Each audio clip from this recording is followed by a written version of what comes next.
Hi sailors, welcome to Sailaway. My name is Richard Knoll and I'm going to take you through a few basic steps of learning how to sail with Sailaway. So right now we're on board Eric Andera's boat, the Tessie. So first I'm going to tell you a bit about how to move around on board. We're not sailing yet, just moving. So you go forward and sideways and backwards with the WASD keys. When you want to look around, you click in the screen and you turn the camera around. Next, how to steer the boat. You can do that by grabbing the steering wheel, but it's easier to use the keyboard for it.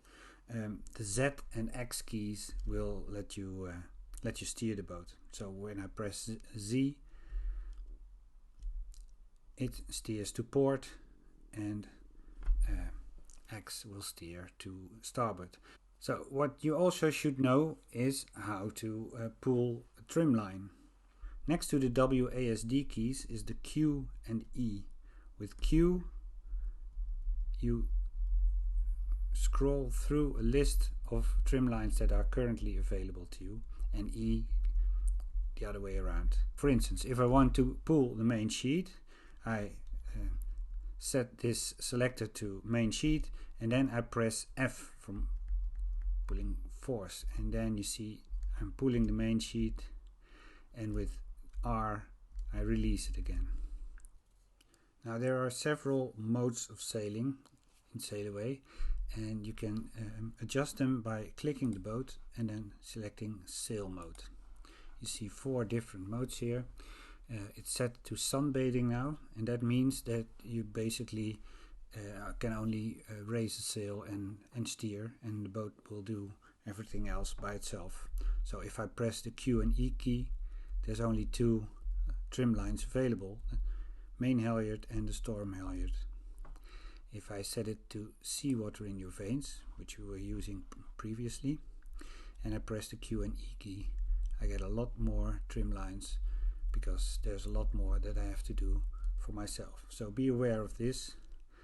I believe that when you have just downloaded Sailaway and haven't done anything yet, you'll find yourself on board a boat in sunbathing mode, and you will think, how can I adjust the sheet, or how can I do this, or how can I do that?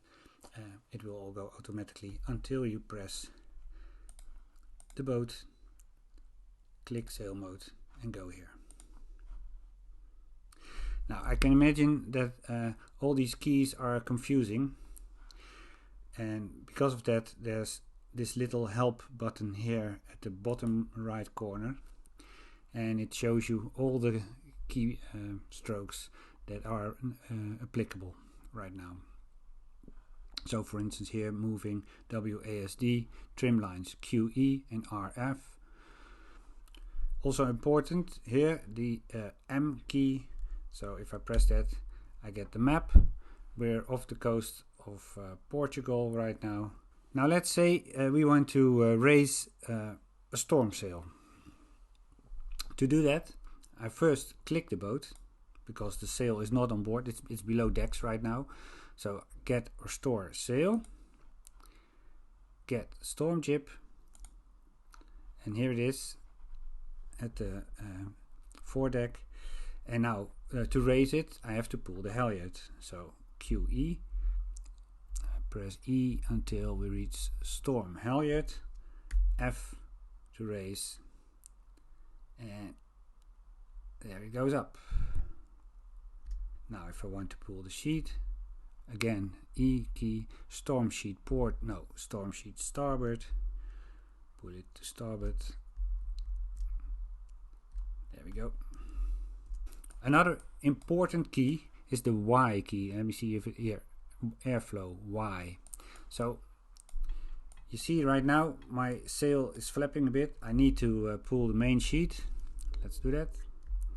Pull it. There it is. But I have no idea if it's sailing optimal right now. So if I press the Y key, suddenly the airflow is made visible, and you see a lot of turbulence here at the front section of the sail, and it runs smoothly at the back of the sail. So if I would, for instance, make the sail a little bit more flat by pulling the main outhole, I probably get a different result. Here you see it, and you can see the arrows here in the top of the sail. The green arrow is the force forward and the red arrow is the force sideways. So for instance, if I would release the outhole again, you can see what happens. Forces become bigger. Oh, maybe I also need to adjust the sheet a little bit. Forces become bigger, but also this sideways force. So yeah, it's up to you how you deal with this. But pressing Y again will switch to the next sail, Genoa, and here the storm jib. And with by pressing it again, we're back in normal mode. You can of course also have a look at these telltales, but they're a bit hard to see, and the Y key is easier and gives you more information. So yeah, we're in first person mode right now. I can walk to the foredeck, for instance. But if I would press the 1 key from first person, I suddenly look at myself. I'm still a bit fuzzy there. And now I can look in third person mode to my boat and see how it is doing.